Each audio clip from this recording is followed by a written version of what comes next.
Hey, welcome back to the Golden Spoon Podcast. I'm McCall. And I'm Jeremy. And today we have a very special guest. His name is Sam Mitchell. He runs Autism Rocks and Rolls podcast.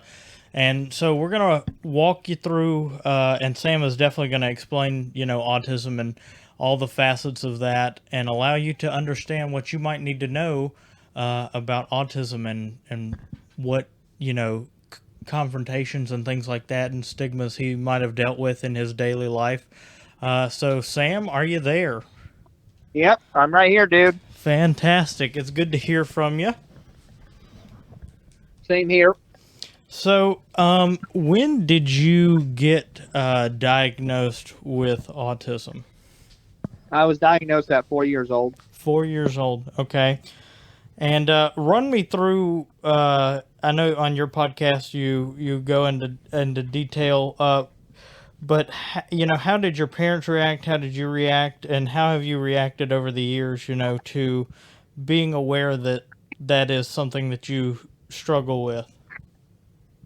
It's something that I'm aware that I struggle with, and yes, are some days where it's oh man. But most days it's like, you know what, I can make it through it. I mean, yeah, I have anxiety through it. Yeah, I have foot and mouth syndrome, but you know what, I can deal with it. Yes.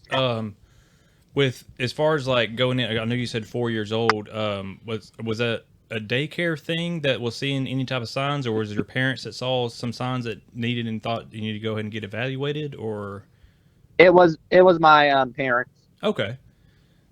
Is there anything, since we're right there on that subject with the diagnoses, is something that parents, looking for at a young age in those developmental years before they go into actually elementary school, is there certain things that need to be looked for? There needs to be looked for maybe no eye contact. I know that's a big one. Okay. And just not socially, I won't say not socially, but not socializing the way a child should. So maybe instead of socializing, they're organizing their toys with their big imagination. Okay, and correct me if I'm wrong, and we might kind of like roll back and forth between like myths and truths and stuff about autism, but children with autism, especially at like that young age, you talk about organization. Are they more keen to like they're really good at spelling or picking up on vocabulary and picking up on their alphabet and numbers and stuff before other kids are? Well, that depends on who you're talking to. Some are really good at different aspects of school. Some are good at social studies and science. Some are good at math and science and English. Okay. With social studies. Yeah. So it all depends on the person, how they are, because you've heard the phrase, right? When you met one person on the spectrum, you met one person on the autism spectrum. I got you. And before we go too far into the autism and everything, I actually had a little bit of experience with one of my children when they were younger. They got diagnosed with SPD. And the way it was explained to me from the doctors was that not all children with SPD are autistic, but all autistic kids have SPD, sensory processing disorder. Was that something you can speak truth to? Yep, it's true. I have sensory processing disorder. Okay. Some of the sensitive I have, like I don't like to wear a wet T-shirt. I don't like clothing. But there's others out there who don't like the taste of certain foods that's slimy. However, there are other out there that have different aspects. Mine just came with clothing. Okay. And so others could be with food, the way they sit. I mean, it could just be a certain feeling. And it's torture almost for us. So, besides the wet shirt, I mean, what are other? Do you like smoother fabric? Because I'm curious about this. Do you like smoother fabrics? Is it like a rough fabric, or what is it that you like are really drawn to? Well, I'm really drawn to, as far as feelings, what I like wise, is I do like to be wet if my clothes are off or I just have trunks on. Okay. And then do you like have specific shirts that like or pants and stuff like that are like your comfort? Because I know I have like socks that I love that I wear all the time. I got my sweatpants. I always Sweatpants. Yeah. I mean, is there a certain type of clothing that like puts you at comfort and like, sometimes decreases your anxiety or, allows your mind to not focus on those like things that draw you away? T-shirts and shorts, probably. Okay. T-shirts like, and shorts. All out. But then there's some where I don't like, but I'll deal. Like, I don't like to wear pants, like, certain types of pants that have the what I call butt pockets, where you sit down and you're basically sitting on a button. Yeah. Yeah. It's right there on the bone, and it's Yeah. like, no, I don't like it. Yeah, I hate that. As far as school goes, fast forwarding a little bit, just out of curiosity, was all areas of school with other kids, was it a problem, or what do you find one of them, like elementary, middle, or high school, harder or easier when you went through? I mean, I did what I had to do in order to survive, but I think there's some issues I could probably think of that mean more to the adult world. I know once I had to go to an awards thing for the podcast, and it was raining before I walked in. Well, I got all my shirt wet, and I had to sit like lean back a little more and raise my butt up in the air a little bit. Yeah. As far as an adulthood, is there any other experiences or anything with any other jobs, or that you know of, that are like jobs that are autistic kids lean more towards after they graduate high school, that they try to fit into, that suits them better? Well, they just have to find it themselves. I mean, there's some where they can find their passion with the snap of their fingers, and that's what they do, starting early, which I'm a firm believer in, where you can start at any age from 12 to 80. However, I think they can find it through college or through the school. Mine just happened to be by watching me with the camera and my high school's media club, and I fell in love with it so much that I started my own podcast with Autism Rocks and Rolls, and I started early at 17 years old. That's awesome. Yeah, that's fantastic, Sam. So with that, how has it been? How has the response been from people listening in to you, and do you usually get good feedback from people listening to your podcast and saying that it is informative? For the most part, I mean, let me see if I can type this in real quickly. Yeah. There's a reason why I'm typing something in. So oh no, you're good. I can just read you one of my views right now. Actually, just that'd be great. Hold here. All right, where the heck are we at? Okay, here we are. I think it's supposed to be right. One of them is from DJ, another podcast host. It says, thanks for the honest and open talk about autism. Sam, you are rocking the podcast platform, and I appreciate you. That is awesome. And then here's another one. It's called From the Bustinator. I'm going to be honest. I didn't know a lot about autism before this podcast. Sam has done a great job explaining and providing insight into this world from the eyes of someone who is on the spectrum. From what I understand, that explanation can be very hard for someone with autism. But Sam does a fantastic job of maintaining conversations and keeping the podcast interesting and fun to listen to. Very impressed, excited to see what comes from him in the future. That is fantastic. I appreciate that, there are, because everybody experiences, some sort of negative person or some person that just isn't the most friendliest or happiest. And I'm glad that you are, getting positive feedback and people are, positively responding to what you are doing. Yeah. And so that just makes me, excited and happy for you. Sounds like it wasn't direct feedback. I mean, I'm sure there is some direct feedback, but it's like you're breaking down the stigmatisms that people might have to put on autistic kids and autistic adults, that, oh, well, we have to treat them a certain way or anything. No, there's no difference between them and us. It's just they have different things that they have to do that we don't have to do, but they don't make them different as far as jobs and school and anything else. And obviously podcasting is starting at 17 years old and in being real successful with it. Yeah, it is pretty cool to be successful early. But it can be any age. I know my friend here, he's in Michigan. He was my former guest, but his son is on the autism spectrum. And at 12 years old, he's a windshield car repairman. Wow. Wow, that is fantastic. That's cool. That is awesome. So, when you go into like a new situation, how do you address the new situation, something that you've never been in? How do you go into that? Is there a lot of fear, I guess, built up with that? And then, or, anxiety?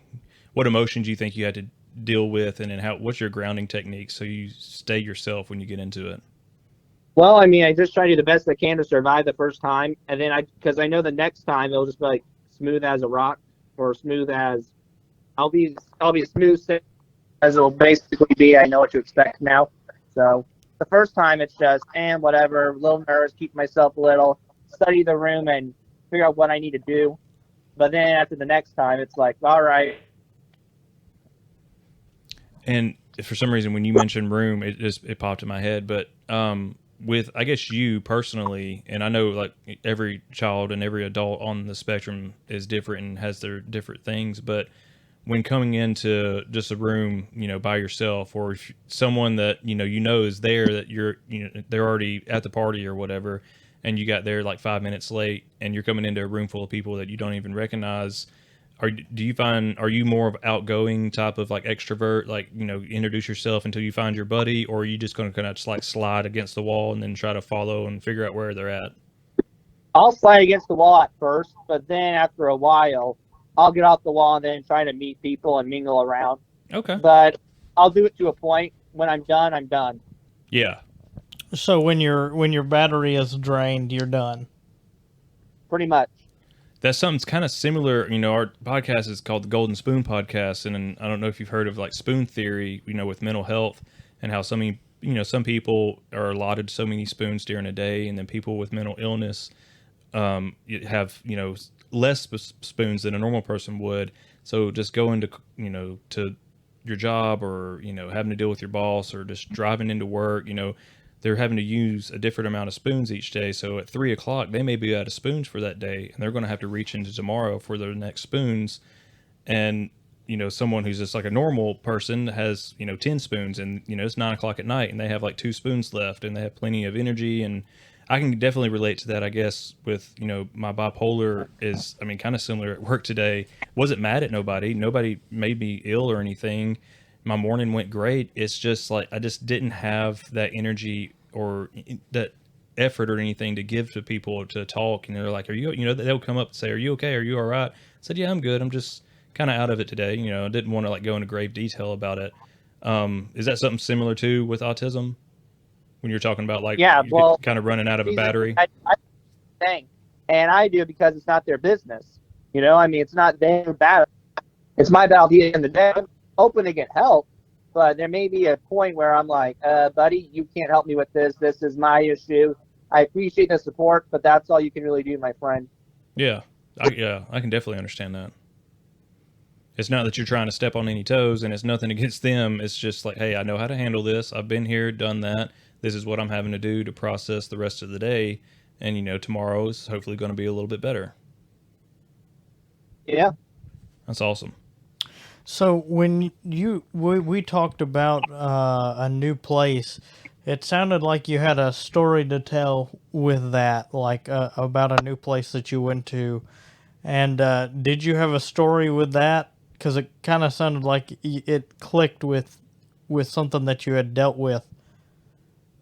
No, it was just a Hamilton Awards place. I just had to lift my butt up in the air because I didn't want to sit on my clothes wet. On my wet clothes, excuse me. Yeah, no, I understand. Congratulations at going to that award, by the way. Yeah, congratulations. So, what are some things that anybody listening would need to know about autism? Well, it's going to take patience, no matter who you are or what our relationship is, family, friend, etc. However, one thing you do need to know is that even though we may not be able to do a basic skill, we can make it up for something with one of our advanced skills. Like maybe it's being an executive, or maybe it's possibly doing dishes at Golden Corral. Mm-hmm. So that's something you should never. Yeah, never underestimate someone with don't immediately put them in a category or in somewhere where that person thinks that they belong. Allow them to, like you said earlier, find that one thing that they're really good at and let them excel in it, and don't hinder that in a sense. I agree with you. There's no need for hindering if you don't know them. Yes. And I think that's something that a lot of people don't actually understand is when they hear the word autism, I think they automatically like just assume that they're going to put that like somebody is going to put them in a category, and that's not the correct thing to do, because like everybody, you have to address their skill level. You can't just take any old person and assume that they can do this or that. And so I think when somebody hears the word autism, I think they assume more than their average human. Yeah. Like they're like, okay, well, I'm going to assume this and that, which shouldn't be the case. I mean, you have to give everybody their due process of what can this person do, what can't this person do.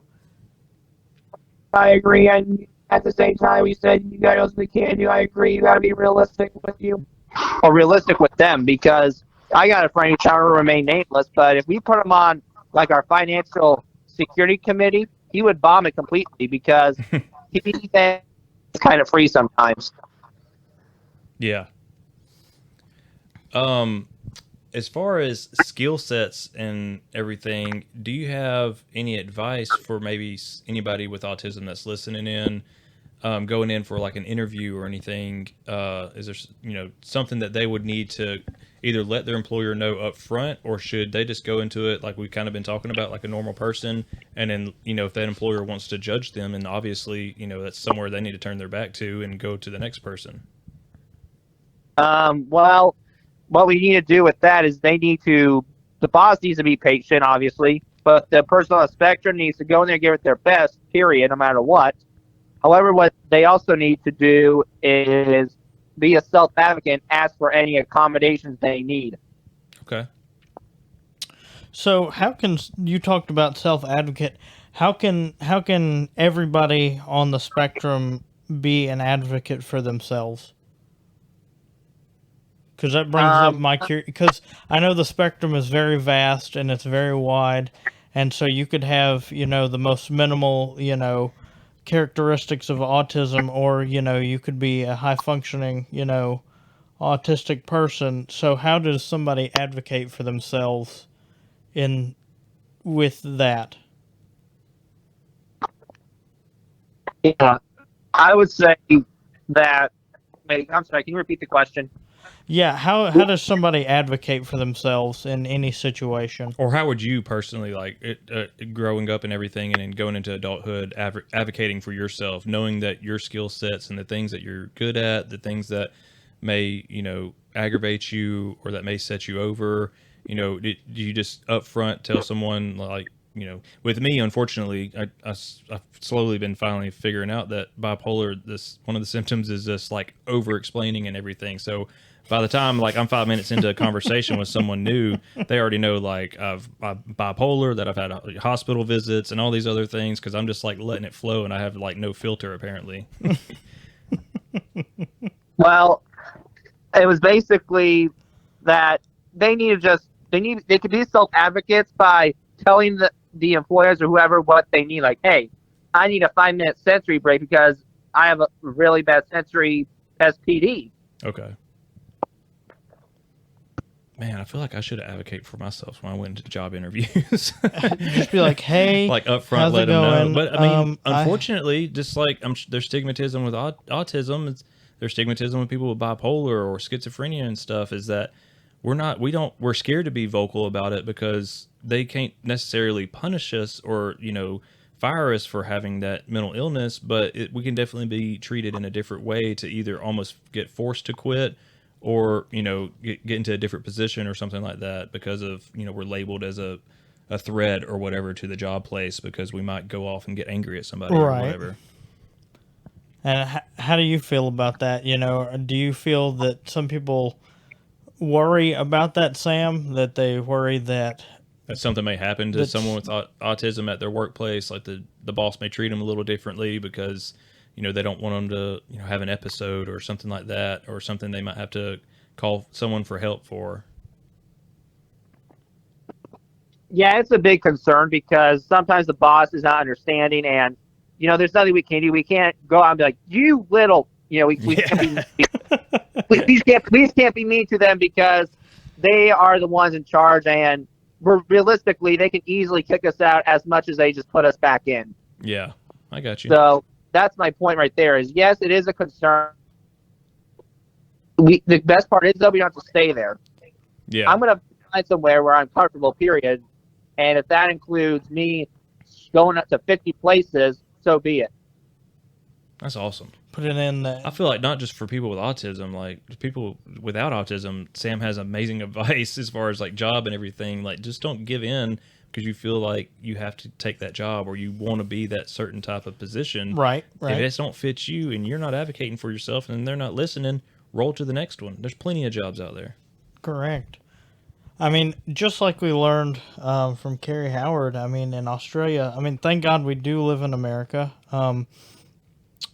But like in Australia, we learned that, you know, sometimes people who have a mental or physical disability or, you know, some form of something, they could get marked or knocked out of the job like very easily in Australia. Like there's no laws or anything. Yeah, there's no laws that protect, you know, if you have an episode or whatnot, or, you know, you break down. Something too, actually listening to one of your episodes earlier, Sam, that really stuck out to me that I've never really thought of before is that even if there's, you know, someone with autism is in public and they have an outburst or they get angry and they pick up something and throw it, when the police show up, even if, you know, it's the police know that the person is autistic, they're not treated any differently than, you know, someone that doesn't have a mental illness or that is autistic.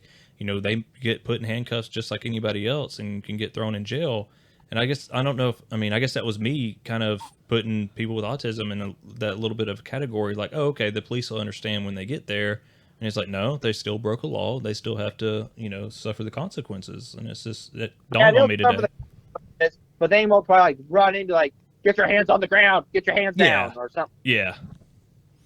Yeah, it's not like that. It's like, you know, and a good technique that I know probably everybody could use is a de-escalation. Yeah. You know, trying to de-escalate whatever situation has come about.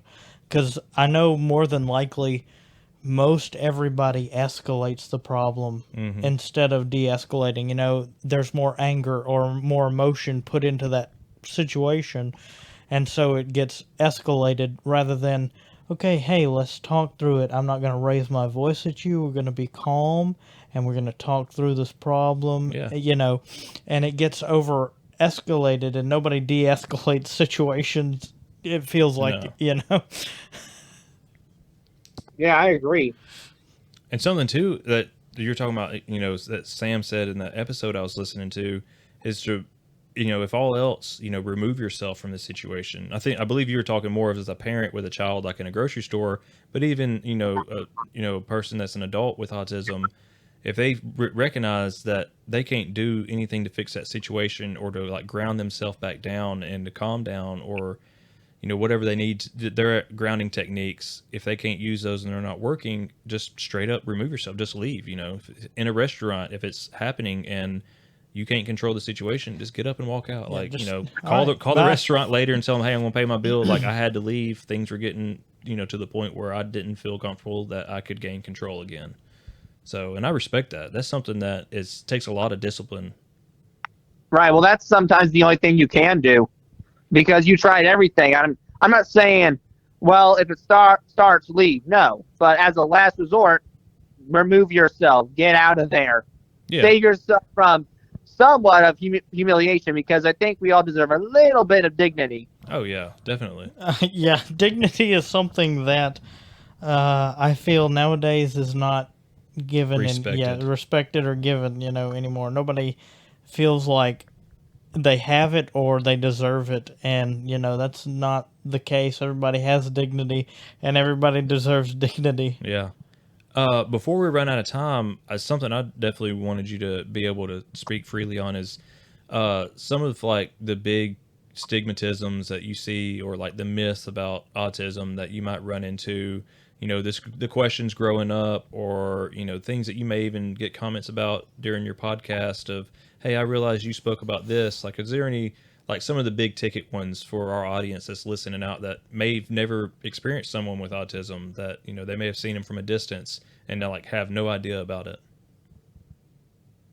Well, I mean, the one thing they can understand is, well, what they don't know is we're very creative. Even the low functioning ones are very creative.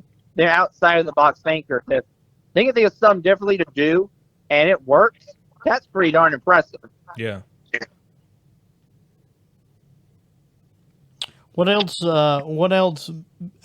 You know, would you like people to like comprehend that besides being very creative and being a self advocate, and having patience, what are some? You know, you can get into any nitty gritty facet that you would like to talk about.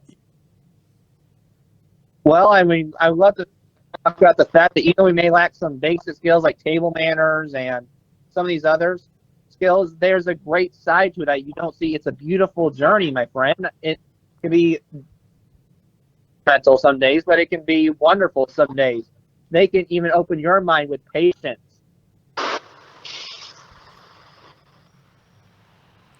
That's fantastic. Yeah, I mean, I got to listen to, "Can I Be Excused?" Your episode, "Can I Be Excused?" And I saw that one. And that was I wanted to listen to it, but I chose the anger one. Yeah, I chose. I'll go back and listen to the Can I Be Excused. But yeah, I liked "Can I Be Excused?" because you did talk about table manners and the beauty of, you know, being able to just you know, say, "All right, I'm excusing myself. I'm gonna, you know, get out of here." And Yeah. even if I have food on my face, you know, some people are okay with, you know, dealing with me versus other people who don't know how to, you know. So I appreciate what you said in that episode. That was very, you know, eye-opening as well. Yeah, it was very eye opening, and I made it very disclaimer. There were some table manners I just thought were dumb, but I said we had to do them still. For some reason, society created them. Yeah. I know. I kind of feel the same way. Like, there's, especially, I'm 33 now, and there's a lot of things I just think about on a daily basis. And I'm like, why do we do this? Like, we're literally doing this because someone back in 1950 or something, or 1940, said this is the way it needs to be done. No one's questioned it ever since. But, you know, I guess everyone's just going to still follow into suit. I think table manners were done way before that. Oh, yeah, yeah. But you had England, you had, you know... that probably goes back a while. You know, all the Asian countries that have their way of setting a table and True. eating, you know. So table manners string back a long time. Trying to think of a couple more questions. Man, we've hit a lot. We have hit a lot, Sam. You know, I appreciate all the things that you are currently doing and everything that you will continue to do, you know, advocating for yourself and others on the spectrum. Well, I appreciate you having me on, guys. It was fun to talk to you. Yeah, yeah. If you stick on the line for a little bit, and we'll go out with our outro, and we'll, you know, talk about a little details, and we'll close the night out, buddy. All right. All right.